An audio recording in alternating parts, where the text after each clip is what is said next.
یہ مشہور صحرائی بوٹی ہے، اس کے پھول ہیں. میں کہوں گا اس میں زیادہ مرچ مسالے نہ ہوں. ہائی بلڈ پریشر کے لیے، ذہنی ٹینشن کے لیے، اعصابی کھچاؤ تناؤ کے لیے، جس کو لفظ کیا کہا جاتا ہے، اسٹریس کہا جاتا ہے، ڈپریشن، ٹینشن، انزائٹی وغیرہ وغیرہ، میرے الفاظ جو بھی ہیں یہ کہا جاتا ہے. زبردست چیز، بہت کمال چیز. اور جس کا معدہ تیزابیت سے بھرا ہوا ہو، آنکھوں کے السر کا علاج ہے خبوصی. اچھا، اگر خبوصی کی بات چلی تو میں ایک اور سالن بھی آپ سے عرض کروں گا، وہ ہے کریم، جس کے ڈیلوں کا اچار ہوتا ہے اور جس کے پھول سالن کے طور پہ استعمال کیے جاتے ہیں. وہ آخری درجے کا گرم ہے. جس کے بلڈ پریشر لو رہتا ہو، جس کو جوڑوں کا درد ہو، جس کے کمر کے مسائل ہوں، اس کے لیے اس کے پھول پکا کے کھائے جائیں، اس کے ڈیلوں کا اچار کھایا جائے. ملتان میں ہمارے دوست ہیں زیاد صاحب، ان کا بیٹا 1 ویلنگ کرتے کرتے گرا اور کمر کے 5-10 بورے ٹوٹے نہیں، ریزہ ریزہ ہو گئے اور وہ بیچارہ زندہ لاش پڑا ہوا تھا. میں نے انہیں ایک ٹوٹکا دیا اور یہ میرا آرٹیکل بھی موجود ہے.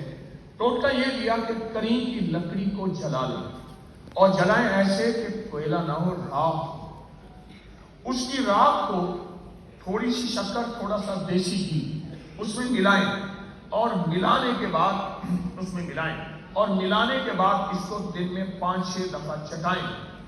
یقین جانیے چند ماہ کے بعد مجھے فون آیا، کہنے لگا میرا بیٹا واقعت میں چل رہا ہے. میں کہا ناممکن ہے. پھر حقیقت ہے. میں کہنے لگے آپ نے خود تو بتایا یہ ٹھیک، آپ ناممکن. میں نے کچھ واقعت پہ نہیں چلنا چاہیے، لگتا یہ ہے کہ آپ نے دوا صحیح استعمال نہیں. مجھے ایک سرکس اس نے ایک ٹوٹکا دیا اور میں آپ کو کی خدمت میں پیش کرتا ہوں. صحرا میں ایک اور پودا ہوتا ہے جس کو سر بھی کہتے ہیں، کانا بھی کہتے ہیں، جس سے قلم بنتی ہے.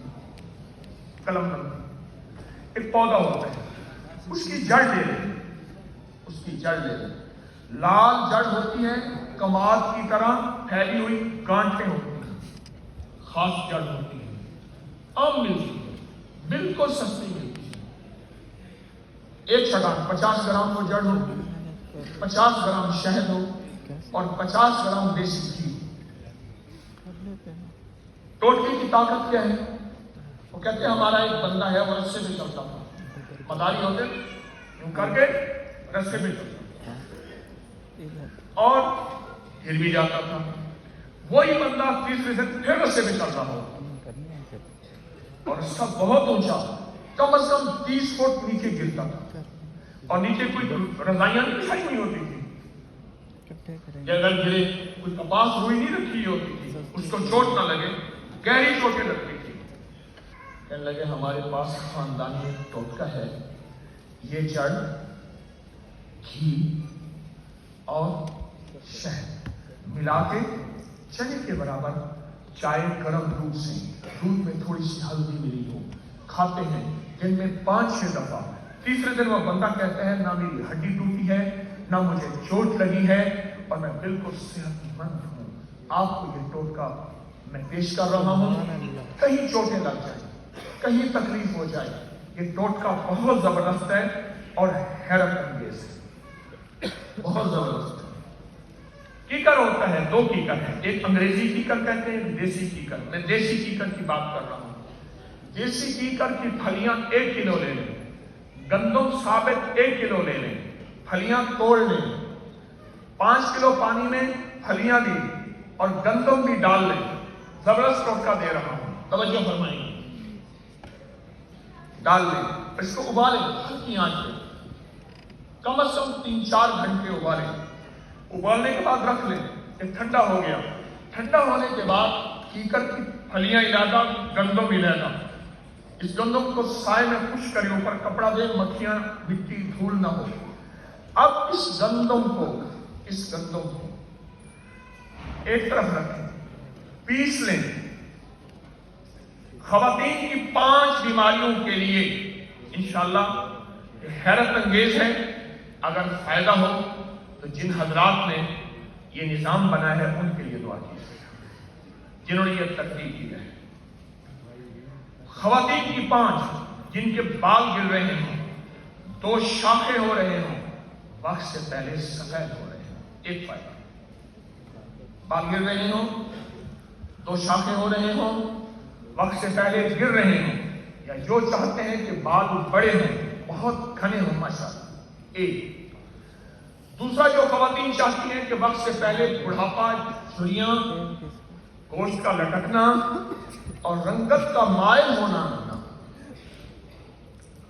تیسرا، جو خواتین یہ چاہتی ہیں کہ کمر کا درد، پٹھوں کا درد، جوڑوں کا درد، اعصابی کھچاؤ نہ ہو، انہیں ٹیپ کے بغیر بھی راحت محسوس ہو. میرے لفظوں میں غور کیجیے گا، انہیں ٹیپ کے بغیر بھی راحت محسوس ہو. چھوٹا سا ٹوٹکا، کلو گندم کتنے کی آئے گی؟ پھلیاں مفت آئیں گی آپ کی اس جامعہ میں. اس میں کتنے کیکر کے درختوں، سینکڑوں، ہزاروں. 320 جس کو ٹیپ کے بغیر زندگی کی راحت ملے. چوتھا فائدہ، پرانی ڈیکوریا اور اس سے متعلق جتنی بھی اشارہ، جتنے بھی بیماری ہیں زبردست. اور 5واں اور آخری فائدہ، جو کہتا ہے رات سوتے ہوئے پنڈلیوں میں درد، ٹانگوں میں درد، یا پین کلر، یا ازارمند رسی سے باندھنا، یا دبانا، یا اس کے لیے کوئی ہلا، کوئی دوا، یہ ٹوٹکا کمال کی. کیکر کی پھلی اور گندم ابالے، چھان لیں. بس ہمیں گندم چاہیے. اب جو وہ بچا ہے وہ کیسے ظاہر کرنے دو؟ وہ جو بچا ہے، جو کیکر ابلتا رہا، گندم نے اس کا سارا رس چوس لیا، باقی وہ رہا. اور ہاں، یہ جو گندم کی چٹکی ہے نا، جس بچے کے موشن ختم نہ ہوتے ہوں، بڑی بڑی دوائیاں ہار گئی ہوں، اس کو چٹکی چٹکی، چھوٹا ہے کالی مرچ کے برابر، بڑا ہے چنے کی آدھی دال کے برابر، اس سے بڑا ہے چنے کے برابر، اور اگر مرد ہے اس کو 1 چمچ کے برابر. اگر یہ کھا کے اوپر سے نان اور دہی کھا لے تو پھر کہیں یا اللہ یا نان نکال یا جان نکال.